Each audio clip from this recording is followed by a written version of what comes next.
although I really never was trained, this was a shortcoming as far as I was concerned. The Air Force was so insistent that you learned to fly, but they never give us any real courses in how to handle men.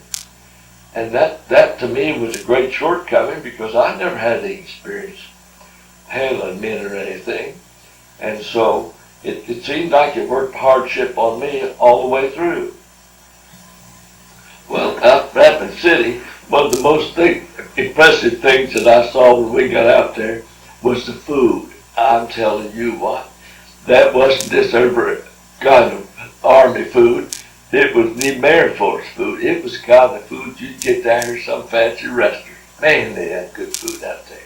But anyhow, we started training with our crews, and they would put us off into different quadrants around there so that we'd be less danger of mid-air collisions. And what the fellas liked when we were practicing out there in that northwest quadrant was the fact that we'd come back past Mount Rushmore, and I'd fly real low over it. We never got turned in. Evidently, wasn't making a big racket or anything, but we'd just drift down past Mount Rushmore where they could take pictures out of the faces on the mountain up there. And of course, you'd look down and see the people down there in the cars, and they'd be waving at us and things like that. And we thought that was a big deal. But while we were there, I had we pretty well used up our time, and they knew that we just killed the time and fill it out before we went overseas. So I flew them out to the Devil's Tower in Wyoming. It took our whole period, and all we did was fly straight out, circle 2 or 3 times around it, and got back, and the flying period was over. But they all got good pictures of that. I didn't even know the camera at that time, but I should have had one. Well, anyhow, we started out then with some sealed orders, but our orders was to fly up to Connecticut to a field up there, and then we flew to a place up there off the coastal laboratory, Goose Bay. Well, you knew then you were going to go to England. They wouldn't send you that way if you was going to go to the Pacific. So anyhow, on our way up there, we went past Niagara Falls. So I circled out a few times. But let me go back and tell you an incident that happened at Rapid City that the fellows kind of got a kick out of. It makes a pretty good story.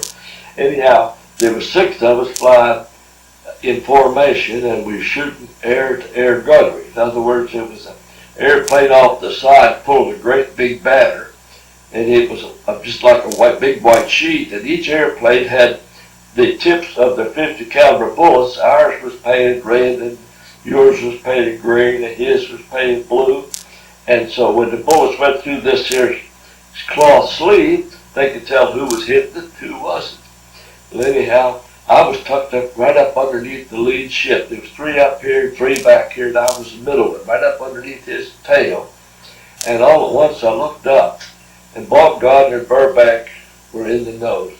Burbank was bombardier, and Bob Gardner was navigator. He's kind of droll fella anyway. Anyhow, this stuff looked like Christmas tree icicles or something, just sparkling in the sun.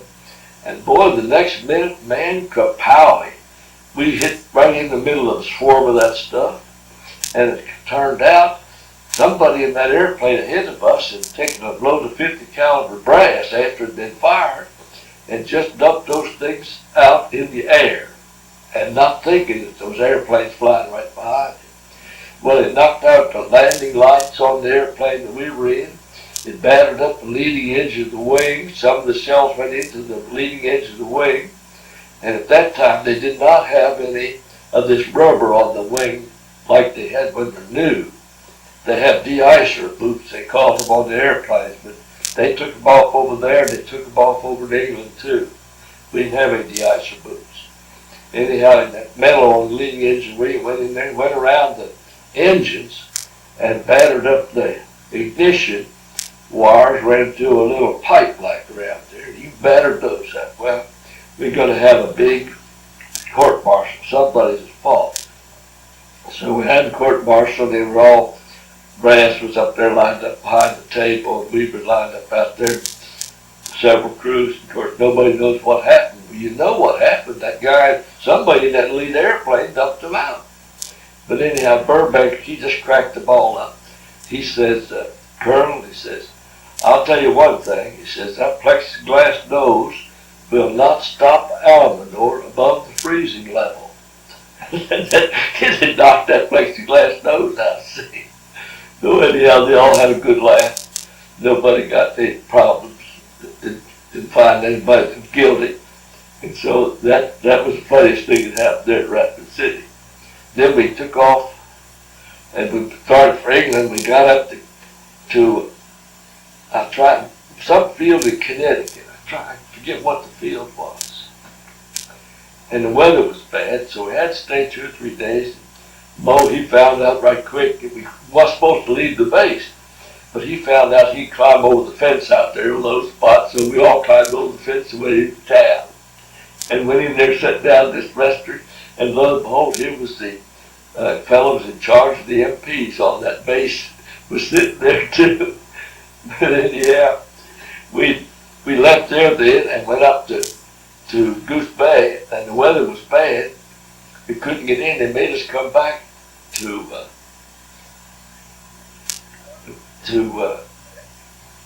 Bangor, Maine, Dow Field of Bangor, Maine. And we landed there and stayed about a week or two till the weather broke. And when the weather broke, we went out, got the airplane, got ready to leave, and the number 3 engine was running real rough. It was a brand new airplane. We picked it up out here in Omaha. And we'd never abused it or anything, but anyhow, it had a ruined cylinder on it, but it burned or something. So anyhow, they had to call a fellow in. He flew in from Boeing plant and put that new jug on, they called it. And so then we went out up there in Maine and was going to test fly, which we did. We were going over this farmer's house, and he had a bunch of white chickens down there. And mean as you are at that time, I just went ahead and went on over. We were flying low anyway, and turned around, came back. And this time I went right down on the deck, and I'm telling you, it looked like somebody shook a pillowcase. Them white chickens was flying in all directions when I went about 10 feet above that chicken house. We went across this lake, and I could hear something going. It would just make the thunking noise, like that. Of course, me and this guy, Boeing, he was in the right seat, and I got to looking at all the gauges. I said, felt like an engine was detonating or something. And I come to find out later, Burbank was down in the nose, and he had a round place there that you could open up and reach out and clean the glass off so on his bomb sight. And he had this .45 pistol, and he was, as we went across those lakes, he was shooting down there at those ducks.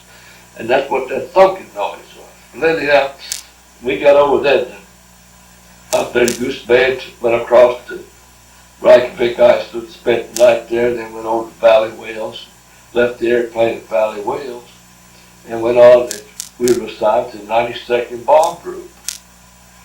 And evidently, Jack, they were expecting us, and they gave us a real party about 2 or 3 nights after we was there. And I'll never forget, there's a crew in our barracks there, and the navigator was a little fella.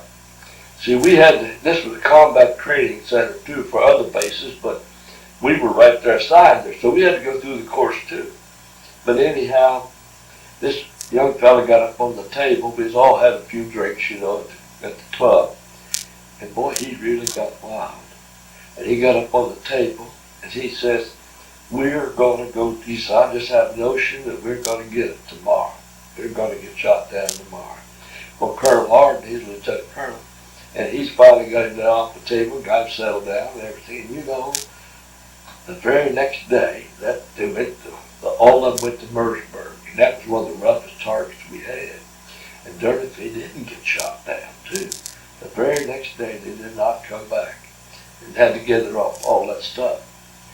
But there was 3 crews assigned to the 92nd Bomb Group, of which we were one of them. And we went through the training program. That's the first time that I knew that the Germans even had a jet airplane.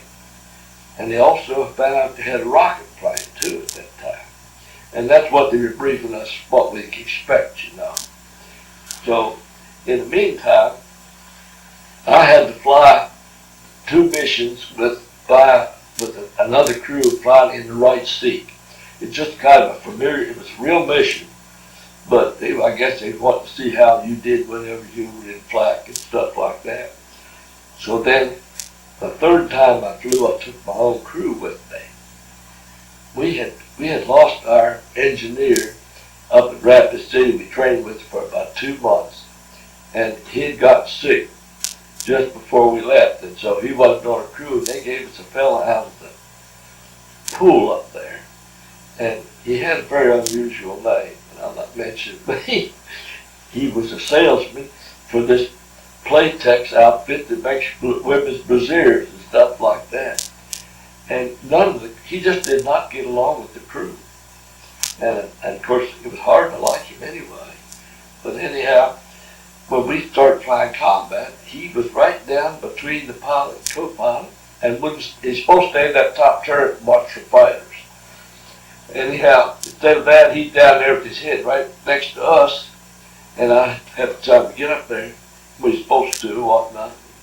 Anyhow, he was up and down, up and down. I didn't like it very well. We got through that one. And so the next mission we flew then, doggone if he didn't have his oxygen hose on the outside of that turret hooked up some way when he swung the turret around with his controls there, it cut that hose, and that we had 12 oxygen tanks, 6 on each side, and it emptied one whole side. If it had been a long mission, we would have been in trouble. We just couldn't have stayed up that long. But as it turned out, we were able to complete the mission, and everybody I made them all go in the automatic oxygen so it would stretch our oxygen supply as long as it could. And so we made it through that mission on what little oxygen we had left. So when I got back, I told Colonel Harden, I said, we need to swap engineers. I said, we got a fellow that just not going to work out with us. He says, we can't have any extra engineers on this base. He said, we haven't got any that we can give you. And I never thought to ask if we have somebody from another base or anything. I said, I'll tell you what you do.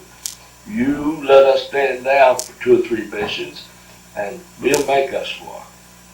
So Phillips, the right waist gunner, he had some flying training and washed out. So I knew it. So I asked him if he'd like to go ahead and fly as an engineer, and he said he would. He'd rather do that than be in the waist. So anyhow, for about a week or 2, all I had to do was training to transfer fuel. Was the main problem we had. The main thing he did transfer fuel. So he got that done and got to where I qualified him. I told Colonel Harden, I said, he'll make a good engineer. Let's just use it that way. Well, as it turned out, he made a good engineer, and he flew all the way through his tour over there as an engineer.